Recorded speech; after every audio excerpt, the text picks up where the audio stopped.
जिस समय अंतिम समय होता है जीव का, या जिस समय गर्भ में होता है, दोनों स्थितियों में, गर्भ में उसे बहुत जन्मों की याद आती है, तो वो व्याकुल हो जाता है। ऐसे ऐसे कर्म उनके परिणाम से इस गर्भ में, एक बार प्रभु एक बार मुझे निकाल दो, मैं जाकर के मानव देह में ऐसे सत्कर्म करूंगा, ऐसा भजन करूंगा कि दोबारा मां के गर्भ में ना आना पड़े। जब अंतिम समय होता है तो जितने इस जन्म में दुष्कर्म या सत्कर्म के सब सामने घेर लेते हैं, बहुत जन्मों के कर्म संस्कार छा जाते हैं, और जो उसको योनि मिलनी होती है वही चित्त अटक जाता है आगे। बहुत सावधान, बहुत सावधान। कह रहे हरिराम व्यास जी, 14 लोकों में घूम कर, मेरी स्मृति इस समय जागृत, 14 लोकों में घूमा हूं, हर जगह सुख भोग की लालसा में हरि का विस्मरण ही होता रहा। हरि का स्मरण कब होता है अखंड? जब लौकिक सुखों की, भोगों की चाह खत्म हो जाती है। होगी कैसे? भगवान नाम जप से। हरि का विस्मरण कब होता है? जब किसी भी भोग में महत्व करके भोग रहे होगे, उस समय हरि, और अगर हरि स्मरण है तो उसमें सुख नहीं मिल सकता, क्योंकि सत्य प्रकाश तुम्हारे साथ है। इसीलिए बड़े भाग्यशाली जन हैं जो रात दिन नाम का पहरा बैठा लिए, रात दिन नाम, उठे बैठे चले फिरे खाए पिए सब क्रियाएं हो रही, और भगवत स्मरण पर बड़े भाग्यशाली। ये जो लोग कहते हैं ना, नाम में रुचि नहीं हो रही, नाम चल नहीं रहा, भाई सिद्ध तो नहीं हो गए ना। रुचि तो भोगों में है, अब नाम अरुचि पैदा करेगा भोगों में, फिर नाम में जब रुचि आएगी तो नामी का रूप झलकेगा। धैर्य पूर्वक जपिए। 14 भुवनों में घूम आया, इसी स्वार्थ ने सुख भोग की लालसा ने हरि विस्मरण कराया, हरि विसरायो। करोड़ों ऐसे अपराध किए जन्म जन्मांतरों में, जिन्हें ब्रह्म हत्या कहते हैं, पंच महापाप कहे गए हैं। कैसी बुद्धि मलिन हो गई है कि इन पंच महापापों को हम मनोरंजन समझते हैं, सुख का साधन समझते हैं। मदिरा पीना, पर स्त्री गमन करना, द्वैत कीड़ा, हिंसा, स्वर्ण चोरी, ये 5 महापाप है। बोले हम तो हिंसा नहीं करते, अगर मांस खाते हो तो हिंसक ही हो, वही दंड मिलेगा जो हिंसा करने वाले को मिला है। वैसे जैसे कोई गौ हत्या करता है और आप मांस खाते हैं, तो बिल्कुल वही हत्या आपको प्रताड़ित करेगी, आपको जलाएगी, आपका नाश करेगी। कोटि गाय ब्राह्मण मारे को ताप पाप उपजाए। ब्रह्म हत्या जैसा पाप लगता है। देखो कैसी मलिनता है। इसको हम आनंद समझते हैं, मनोरंजन समझते हैं। यह है भारी विपत्ति संपत्ति की। बहुत बहुत सावधान। यह ऐसा धुआं उठा है कलिकाल का, मलिनता का, कि पापाचरण में रति है। जैसे निष्ठावान धर्मात्मा पुरुष धर्म से विचलित नहीं हो सकता, ऐसे ही हम अधर्म निष्ठा वाले बन रहे हैं। स्वागत में तो मदिरा ही प्रधान हो रही है। कैसा कैसा बुद्धि काम नहीं कर रही, कैसे मंगल होगा, कैसे सुख होगा, जिसे शास्त्र के रचयिता भगवान स्वयं श्री कृष्ण द्वैपायन व्यास देव जी वो कह रहे हैं। ये पंच महापाप है, ये ब्रह्म हत्या के समान है। कैसा कैसा मनोरंजन। मित्र मिले, क्या स्वागत में मदिरा रखी जाए, और बहुत भाई धनी है, ऐश्वर्यवान, तो मांस भक्षण और व्यभिचार, मनोरंजन के लिए द्वैत कीड़ा, दूसरों का धन अपहरण करना, हिंसा करना स्वभाव। क्या हो रहा है? बोले पाप ताप उपजायो, भारी ताप। कल जो है किसी को पूरी चमड़ी सड़ रही है, पूरी चमड़ी, चिल्ला रहे, पूरी चमड़ी उधेल रही, खून रक्त ऐसे मक्खियां भिन भिना रही। क्या हुआ? कर्म बिगड़ गया, मानव देह मिली, जीना मुश्किल है, प्रतिपल अब जब तक जिए तब तक वो चीखता रहेगा। अर्थ नहीं है औषधि के लिए, कोई पास नहीं जा रहा है। आप समझो, जब कर्म अपना दंड देना प्रारंभ करेगा तो कोई तुम्हारी रक्षा नहीं कर पाएगा। बात समझो। हरिराम व्यास जी कह रहे हैं, कोटि गाय ब्राह्मण मारे को ताप पाप उपजाए। आप देश विदेश घूम रहे, आप मांस भक्षण कर रहे हैं, क्या आपको ये जानकारी है कि विधर्मियों ने तलवार की नोक पर उसको पवाने की चेष्टा करते थे तो गर्दन कटवा लेते थे जन, पर उसको कभी जवान पे नहीं रखा, ऐसे चीर दिए गए, स्वीकार कर लिया, पर उन्होंने उसको रख। आज तुम पैसे देके खाते हो, तुम जानकारी करते हो कि जो तुम देश विदेश से घूम रहे हो, गर्दन उतरवाना स्वीकार कर लिया पर चखा नहीं। आज तुम्हारी बुद्धि इतनी भ्रष्ट है कि तुम पैसा देकर उसे खाते हो और अपने को मनुष्य, अपने को जो भी नाम दो कि हम ये सनातनी, हम ये धर्म में चलने वाले। आप क्या, सनातन भगवान का नाम है, भगवान का नाम सनातन है। तुम भगवान के हो तो भगवान की आज्ञा का पालन करो, तुम्हारे लिए जो बना हुआ आहार है उसे आप पाओ, धर्म पूर्वक चलो। महापाप हम हर्षित होकर करते हैं, बातें बड़ी बड़ी ज्ञान वैराग्य बड़ी उन्नति की बातें करते हैं, और हमारे आचरण कैसे होते हैं। सुधार करो भाई, सुधार कर लो। अगर आपको ये मानव देह मिला है तो संभाल कर लो, नहीं कितनी योनियों में भटकना पड़ेगा अभी पता नहीं। अज्ञान के कारण लगता है देख लेंगे, कुछ नहीं, सावधान हो जाओ। यदि आप जिस पशु का मांस खाते हैं उसी पशु की हत्या का आपको पूर्ण दंड मिलेगा। यानी कि मैं खरीद लाता हूं, मैं कोई हत्या तो नहीं करता, लेकिन आप पा रहे हैं ना, वही पाप आपको लगेगा, वही। कर्ता प्रेरक अनुमोदन। आगे कह रहे कभी नीच प्रवृत्ति धारण करके, नीच योनि में जन्म लेकर के नाना प्रकार की चोरी कपट छल बस कैसे पेट भरे। कभी बहुत विद्वान होकर के विद्या के अभिमान में तर्क विवाद करते, प्रकांड पंडित थे ये, जहां भी जाते थे विजयश्री विद्वता से प्राप्त करते थे। तर्क जिह्वा में ऐसी प्रवीणता थी, कोई इनके सामने टिकता नहीं था। तो आप फिर नमस्कार, पूजा, सम्मान, वाहवाही। कबहू कविद्यावाद स्वाद लगी, ब्राह्मण हुए पुजवायो।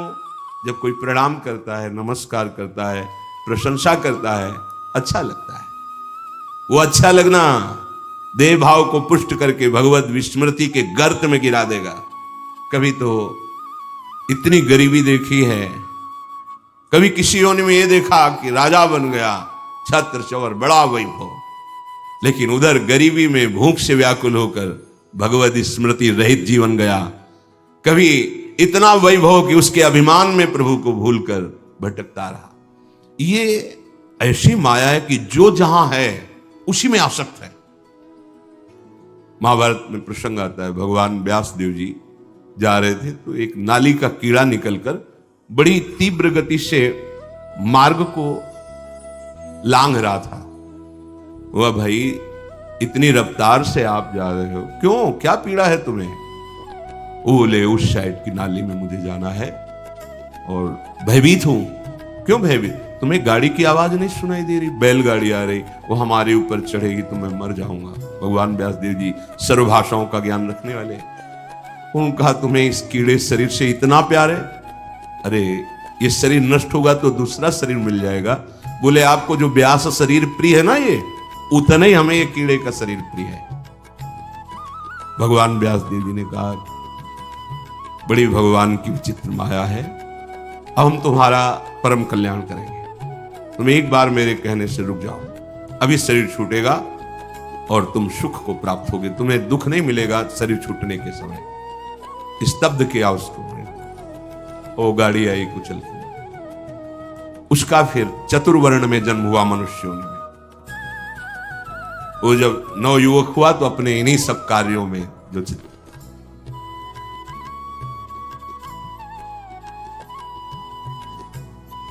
चतुर्वर्ण के कार्य उसी में मगन गए भगवान व्यास जी। बड़ा बड़ा प्रसंग है, मुझसे छोटा करके, भाई तुम कौन हो? ना परिचय, मैं अमुक हूं। नहीं नहीं, तुम्हें याद है? अब स्मृति जागृत हुई, हाँ मैं वही कीड़ा हूं जो आपसे, तो देखो तुम फंस गए ना फिर यहां। जैसे तुम्हें कीड़े का शरीर प्रिय था, ऐसे तुम ये इस शरीर में नहीं नहीं, इसको भी छोड़ो। भगवान व्यास देव जी ने वो शरीर छुड़ाया। क्रम से वो प्रथम वर्ण में जब ऐसे राजा बना, तृतीय वर्ण ओ चवर डुलाए। तुम्हें याद है हर वर्ण में उसका जन्म हुआ क्रम से, तुम्हें याद है? हाँ, मैं चक्रवर्ती राजा हूं, मेरा है वैभव, मुझे स्मृति नहीं। नहीं, तब पूर्व, हाँ मैं नाली कीड़ा था, मैं ये समझो। भगवत स्मृति धारण करो, इस पे राग मत करो। वहां से त्याग कराया। जब प्रथम वर्ण में जन्मा, वो अपने कार्य में विद्वान होकर ऐसे वो पुरोहित। फिर भगवान व्यास जी, तुम्हें याद है? शास्त्र याद है? नहीं, पूर्व स्मृति याद है? पूरी याद कर। हाँ, अब एकांत वन सेवन कर, और मैं जो ब्रह्म विद्या का उपदेश कर रहा हूं उसको धारण कर, तो परम पद को प्राप्त हो। उसमें दिखाया कि जिस शरीर में जीव जाता है उसी को ऐसा मानता है ये मेरा है, और मानो पहली बार मैं इस सृष्टि में आया हूं, सब भूल जाता है, और जो उसके सामने परिवार भोग, उसी में आसक्त होकर उसी का चिंतन करके, ये बहुत काल से चल रहा है। जब भगवत प्रताप से स्मृति जागृत थी तो कह रहे हरिराम व्यास जी कि कभी मैं नीच वर्ण में जन्मा तो नाना प्रकार के नीच कर्म करता रहा, कभी उच्च वर्ण में जन्मा तो बस यही वाद विवाद और तर्क प्रणाम नमस्कार, इसमें पूरा जीवन विस्मरण कर दिया हरि का। कभी मैं बहुत गरीब हुआ तो घर घर पेट पालने के लिए उनकी जूठन खाई, कभी सिंहासन पर बैठकर राजा हुआ, छत्र चवर डुल रहे, भूल गया ऐश्वर्य में प्रभु को। कबहू का कंचन कामिनी लगी, रन दूल्हा बिरद बुलायो, कबहू क विषयी विषयन कारण, घर तज मूड मुड़ायो। ऐसे नाना धर्म कर्म करी, जन्म जन्म डहकायो। अब कै रसिक अनन्य निव्यास ही, राधा रमण दिखायो। कभी कंचन में आसक्त, कभी कामी में आसक्त, बड़ी दुर्दशा हुई।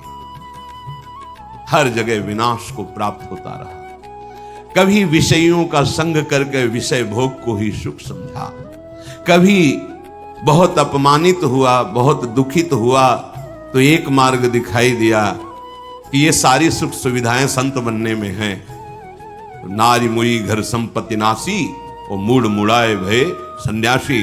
तो बोले घर तज मूड मुड़ाए, लक्ष्य भगवत प्राप्ति नहीं है, धोखा, अपने साथ बहुत बड़ा धोखा, आडंबर नाटक नहीं, दम्भ पाखंड का मार्ग नहीं, सत्य का मार्ग। हमसे चूक हो जाए तो सुधारना है, लेकिन हमारा लक्ष्य है सत्य मार्ग। अगर लक्ष्य सत्य मार्ग नहीं और यह है कि बढ़िया खाने को मिलेगा, कपड़ा मिलेगा, प्रणाम नमस्कार भेंट, बहुत बुरी दशा है, बहुत बुरी दशा है। आप अपने धर्म से गए, गृहस्थ धर्म का आचरण त्याग कर दिया और व्यक्त धर्म को स्वीकार नहीं किया, तो ऐसे न वैसे रहे मजरेडो, पाछलियो जो भई निर्वास। क्या हुआ? जीवन व्यर्थ चला गया, अपराध बन गए। अगर लक्ष्य भगवत प्राप्ति नहीं और वेश धारण किया तो पापाचरण निश्चित होगा, पाखंड निश्चित होगा, दंभ निश्चित होगा, और उससे दुर्गति होती, सिर्फ दुर्गति, कहीं कोई गुंजाइश नहीं है। ये वेश ऐसे नहीं धारण करना चाहिए। ये देख करके कि आप चलो बाबा जी बन जाते हैं, तो कह रहे घर तज मूढ़ मुड़ायो, बड़ी सुख सुविधा है, ठीक है, तुम बाहरी फिर मन और इंद्रियों का विलास, इसको रोक पाओगे? इसको सत्य वस्तु के आश्रय से रोका जाता है, सत्य चिंतन से रोका जाता है। भोग विलासिता पर लक्ष्य करके निकलोगे तो नष्ट हो जाओगे। ये मार्ग ऐसा नहीं है, खिलवाड़ नहीं है कि मेहनत नहीं करनी पड़ेगी। पेट भरने के लिए लोग 8 घंटा मेहनत करते हैं, चंद रुपए मिलते हैं, परिवार का पोषण करते हैं। अगर नाम जप करते हैं तो उनको वही गति मिलेगी जो एक योगी को प्राप्त होती है, जो एक भगवत मार्ग के पथिक को प्राप्त होती है। आपको बढ़िया बढ़िया भोजन, वस्त्र, सुविधा सब मिल रही, किस लिए? कि आप निरंतर अपनी इंद्रियों को शासन में रखकर भगवदानंद में डूबने के मार्ग में चल रहे हो। चलो निकलो, भगवान की माया ने सहयोग कर दिया, चलो निकलो। तुम्हें अब चिंता ना खान पान की करनी, ना वस्त्र की करनी, ना व्यवहार की करनी, निकलो भगवत चिंतन करके। ये मार्ग है। अगर इसको आप प्रयोग में लेना चाहते हैं, इस वेश को अपनी वासनाओं के प्रयोग में, तो निश्चित जिस दिन विधान लागू होगा तुम्हारे कर्मों का, तो भारी दंड